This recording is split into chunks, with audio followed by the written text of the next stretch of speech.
bourbon is not changing in the bottle. So how do you create a vertical of bourbon? It needs to spend more time in the barrel each year. So one last piece I should mention, right? So it was actually Jamie's friend, Will Arvin, who bought the Old Taylor distillery and turned it into what is now Castle and Key. We were the first people they approached about having a contract. And so we thought that was a pretty amazing opportunity to have our own custom mash bill distilled at Castle and Key, this historic, or Old Taylor historic distillery. And at that time, so starting in 2020, we switched all of our products, our kind of core product, an everyday bourbon and rye and a cask strength bourbon, to our Castle and Key distillate. And I was trying to think of something fun to do with our remaining MGP barrels, and something that would really feel separate from the rest of what we do.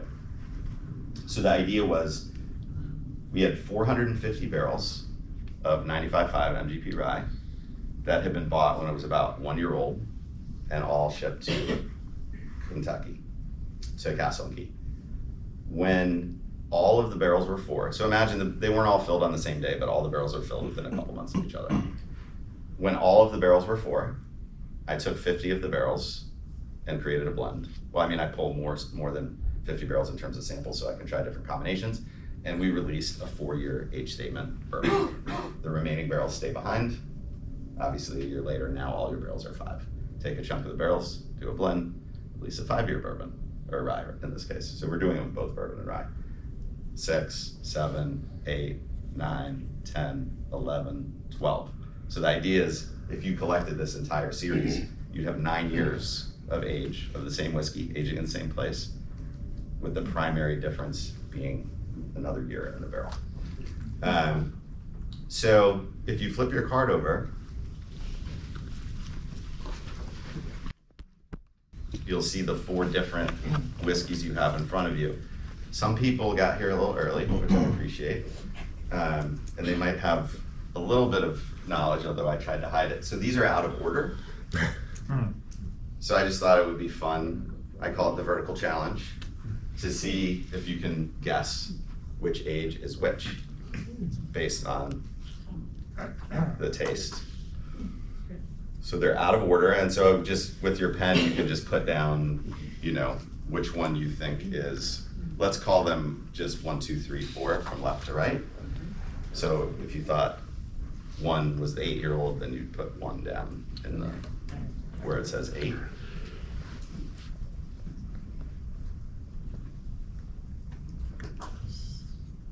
I mean, it's interesting. One thing I've found is way harder to do this with rye than with bourbon, I would say. I think rye just, at least in this age range, doesn't really show the same leaps from year to year. And you said this is 95% rye? This is 95 rye, 5% malted barley, distilled at MGP in Indiana, yeah, and then aged for 7 years at Castle and Key.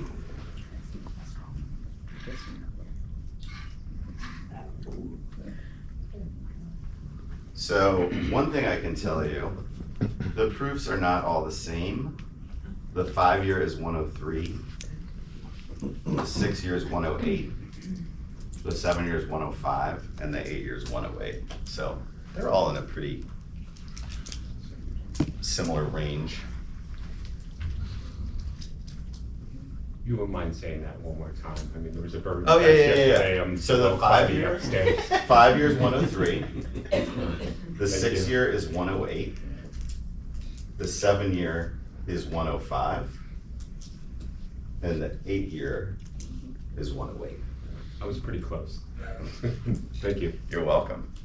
Anyone have any questions so far? Yeah.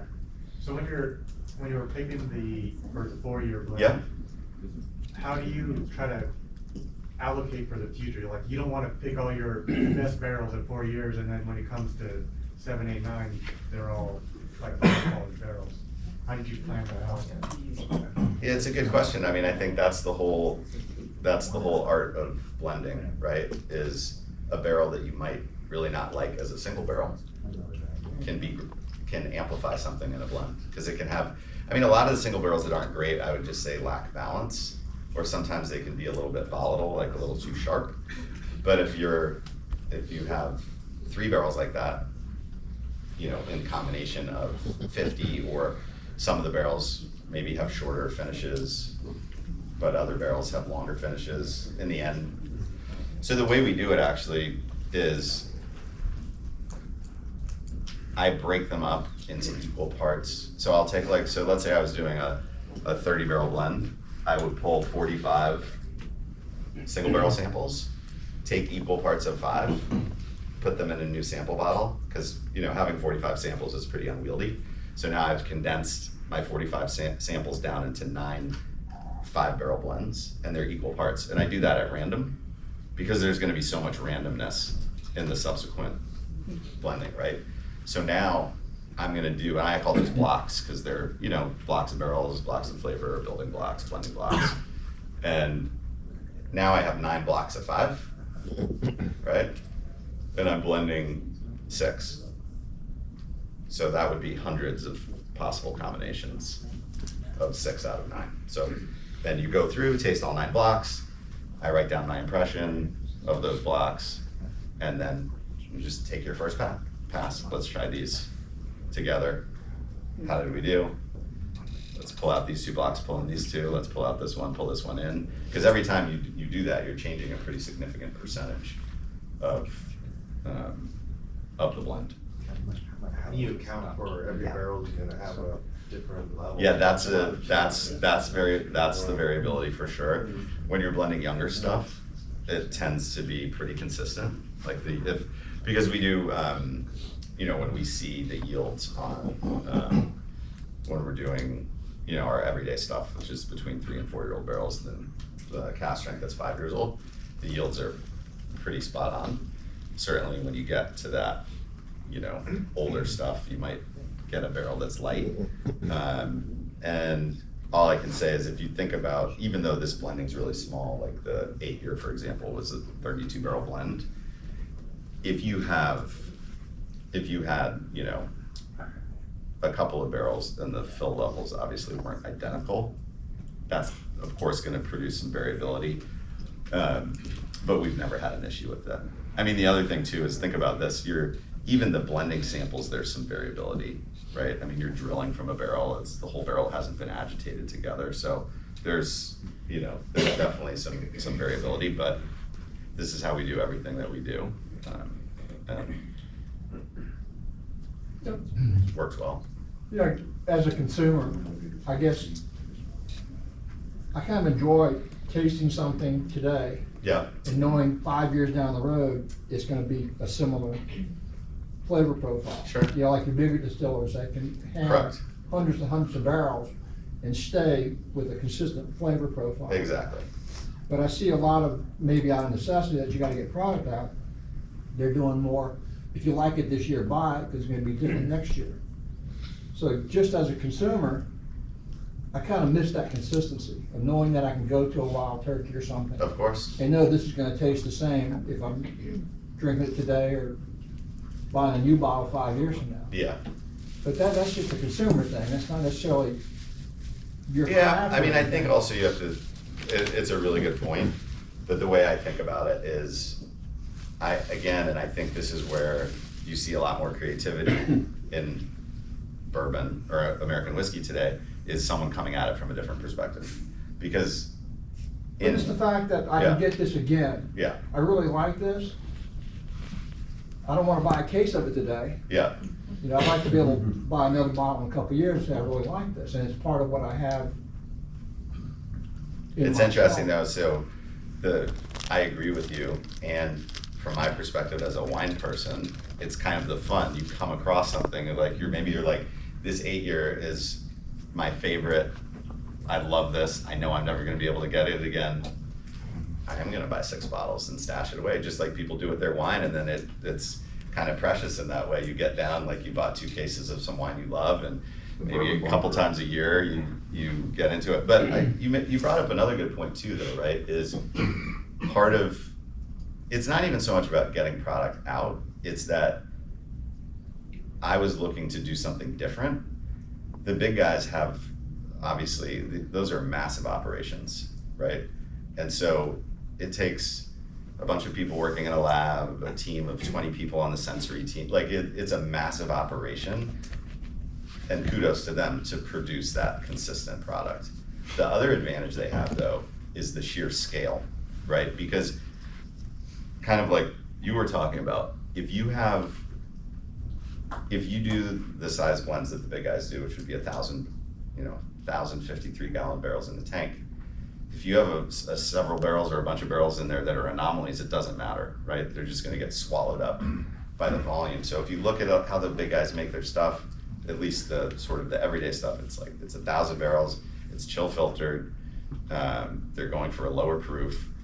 Chill filtering pulls a lot of the oils out, that it kind of helps even everything out. And so everything they're doing is built for that type of scale, right, of replication. And I think that would be almost impossible to do on a small scale. And I think if you could, I mean, the interesting thing about it is you could try to do it on a small scale and then just probably fail, right? Like, and even the big guys, I mean, I'm sure some of you must know, the big guys have what we would call flavor drift, right? Like you could just randomly buy a bottle of Buffalo Trace and say, you know, maybe it doesn't hit the mark or it seems particularly good. They do the best they can. And I think that's the other thing that I found fascinating, right, is historically, and it was the way I perceived it, they create the illusion that it's just the same thing. But obviously every time they do a dump, they're not dumping the same barrels they dumped the other time. And then think about the whole point of single barrel picks is how different barrels can be from each other. And I think probably the one thing that you wouldn't know if you didn't have enough experience, you know, tasting from the industry side is that the way it was always explained to me when I was back running my bourbon bars was, you know, you have these big rick houses and the temperatures vary throughout the rick house, right? And then that creates profiles. And it's true to an extent, right? The 7th floor is hotter than the 1st floor. And so the higher floor barrels are aging faster and they're probably gonna be richer and darker, right? That said, 5 barrels filled on the same day, aging right next to each other in the rick house can also taste super different from each other, right? And so I think that's the thing that's a little misleading about the way that it's presented, is really how hard they have to work. And again, and to your point, absolutely, like if you want that consistent thing, they do an incredible job at it.